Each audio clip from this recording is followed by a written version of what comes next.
Hello everyone, this is David, and today I'm going to be bringing you a review of the Milviz Beaver. This airplane's been out for a while now, but I'm just getting around to doing a review. Been extremely busy at work, and also trying to get everything ready to move down to Fort Lauderdale to finish up everything with ATP, and eventually hopefully get an instructing job there, and then hopefully off to the airlines. Alright, so let's go ahead and get started on the review. The airplane on the outside is absolutely spectacular. Now I would expect nothing less from Milviz, but the airplane looks absolutely spectacular. This is one of the cleaner, more well-kept versions of the airplane. There are also versions that are a little bit dirtier. Paint's, not high gloss like this is, but I decided to kind of demonstrate a cleaner version just so you can kind of see all the detail. You got the rivets here, which look great. And you also have all the ribs here on the horizontal stabilizer. You can actually see some of the ribs that are catching the light, which looks pretty amazing. You have to love Prepared 3D. It's a lighting engine, and I'm currently using Prepared 3D version 3.4, and I am at Orbix's Bella Coola. And you can look also at the reflections. They look really nice, and the reflections in the windows also look really nice. You can see there's kind of a little bit of dirt, a little bit of crud there, but it's adding really nice detail. The aircraft comes with a bunch of different versions, so not only do you have the version with the nice Tundra tires for all your backcountry bush flying, you also have a version with floats, skis, and standard tires. The add-on pack adds both, I think, straight floats, and it also adds crop dusting as well as hardware, as well as some other liveries as well. And hop on the inside here. The inside, the story is the same, like you would expect from Milviz. Really high grade quality textures. Everything is modeled in 3D, even down to the seat belts. All the little lights and air vents are also done in 3D. Just look really nice. The textures inside the VC look great and really lifelike. You can even kind of come toward the back here, and they haven't skimped on the texture quality even back here. You look at the pilot seats there, and you can see a little bit scuffed up from age, as you would expect on a 60 or 70-year-old airplane. And kind of a good view of the full cockpit area there. Alright, I'm going to hush up and let everybody hear the really nice sound package this airplane has, and the really neat startup sequence as well. Let's see that.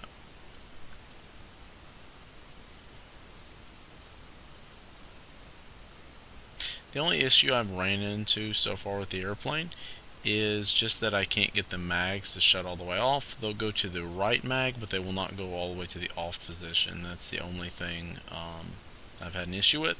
The aircraft does feature full GTN 750, 650, RXP 530, also is the Milviz 530, and there's one more that I'm forgetting, but it also has that. Okay, and I'm actually going to leave my radios off just because otherwise she will squawk at us about there being terrain, and I don't think really anybody wants to hear that. Alright.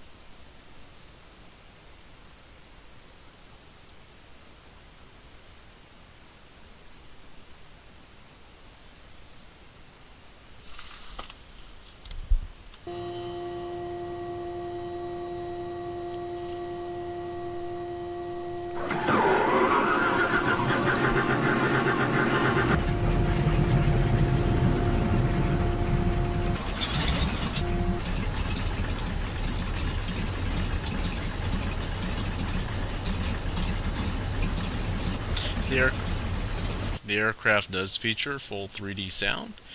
I'll let you hear that now.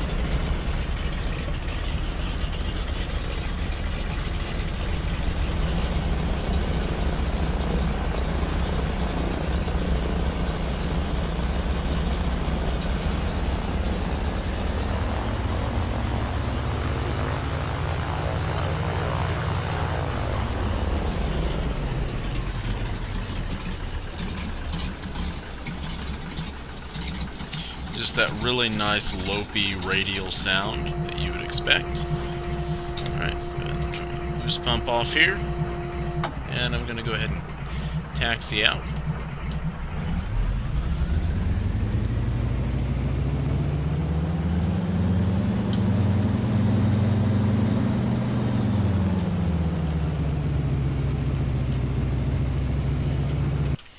The ground handling of the airplane is very responsive, and the airplane is pretty easy to handle on the ground. In the air, it's easy to handle, but it can get away from you quickly. On takeoff, the aircraft, you do need quite a bit of right rudder to offset the torque from that big radial up front. So with that said, I'm going to go ahead and turn the sound back on and let everybody hear that for the takeoff.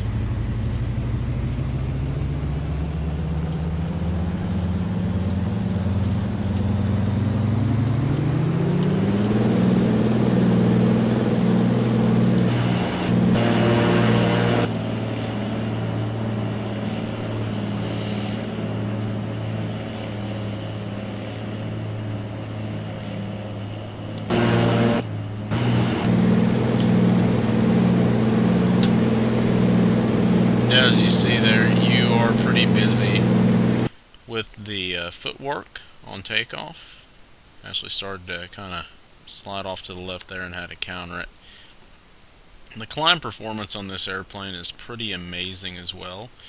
I mean, we've been in the air probably 10 seconds, 10-15 seconds, and we're already about to break 1,000 feet AGL. So it's very impressive indeed. So there's 1,000 AGL. One thing I do like that they have incorporated into the airplane is really nice, accurate flight dynamics. And another thing they've incorporated into the airplane is that's missing in so many GA aircraft for flight sim, is that when you adjust the propeller speed, the manifold pressure rises slightly, like it would in the real airplane. In any aircraft that have constant speed propellers, when you go to pull back your propeller, your manifold pressure increases, and that's why you always pull your throttle back first and then your propeller, so you don't run the manifold pressure over the limits. They've done a really nice job modeling stalls and the entry to a spin as well. And I'm going to turn the sound back on so you can hear the stall.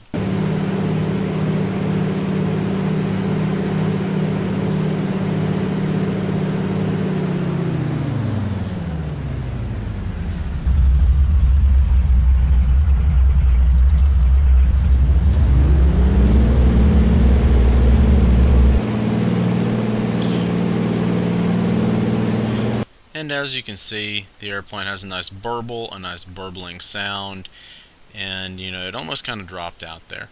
So we're going to do that again, but this time with power in a kind of a steep climbing turn, like you're trying to get out of a tight valley or airport.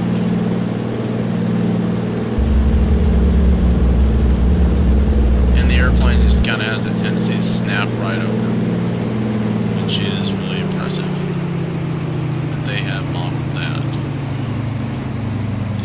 Alright, so I'm going to go ahead and switch over to the float version. We'll make a landing here. I'll show you what that looks like.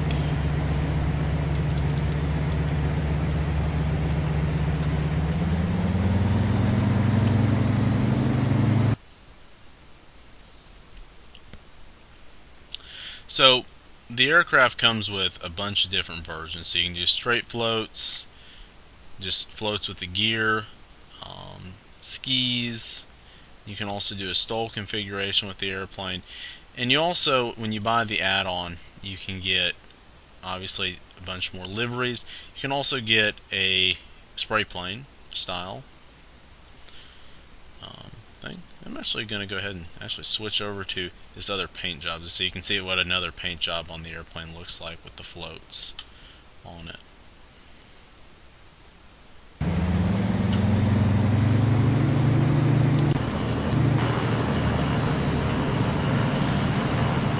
Put the gears up there.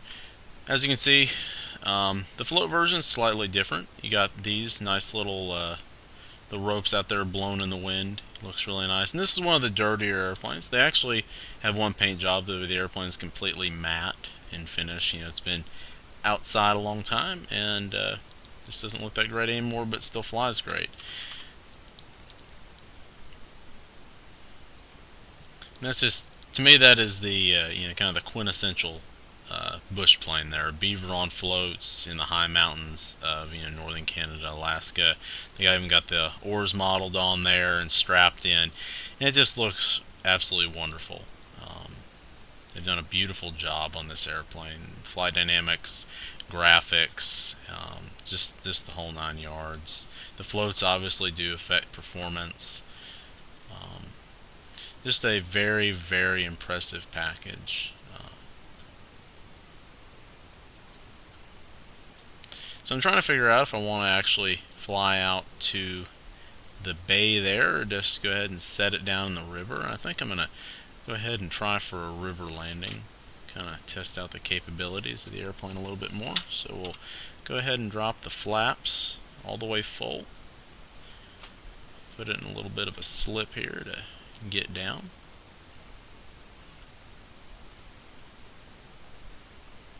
Got a nice semi-straight stretch of river there. I'm going to try to put it down on.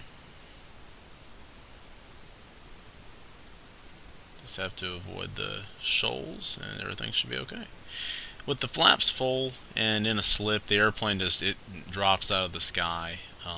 You can also, with flaps out, you can definitely get below that 60 mile per hour mark. I've had it down about 45 and it was still flying.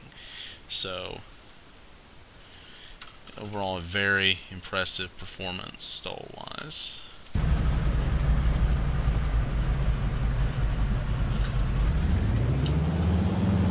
And a successful river landing, albeit a little rough.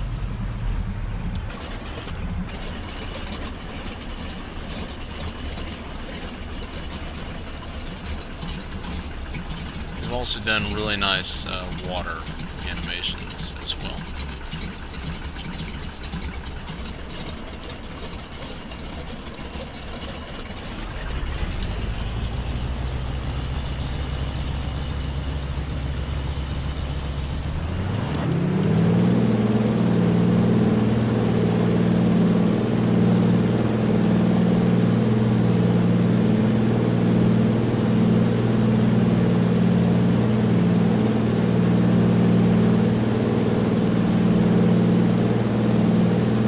Just leaps right off the water there. Having to add quite a bit of rudder so I can clear these trees, since I have the airspeed so low and you have all that torque. But as you can see, the airplane, you can get really pretty slow and have a nice climb rate still. We give our airspeed up there. We'll go ahead and bring the flaps up.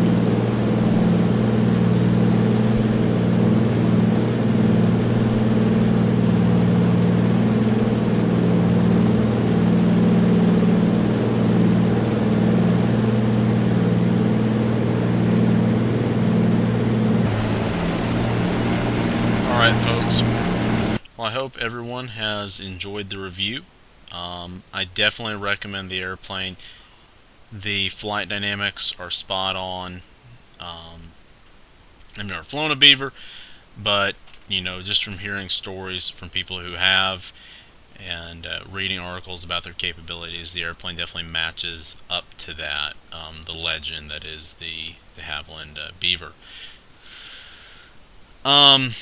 The only issue I found was with the mag switch, and I also had a hard time getting the cockpit night lighting to work, so I'm not sure what's up with that, but more than likely that's just user error, and really honestly I can't see them would be flying this airplane that much at night anyway. Flight dynamics, textures, 3D modeling, all of it is on point. I would definitely say that this is a recommended buy, and this is really honestly the best bush plane available for flight sim right now. I believe there's an older Beaver by Aerosoft, and I know that Coronado has the Cessna 185, and you can also buy an add-on and make it the Bush version. But honestly, this airplane is much better graphically and flight dynamics wise than the Coronado offering, and I would definitely recommend this airplane over it if you're torn between the two. Alright folks, well I hope everyone has enjoyed, and please leave a like, and if you can subscribe. It really just helps me continue to make content for Flight Sim, and I appreciate it. Have a good one.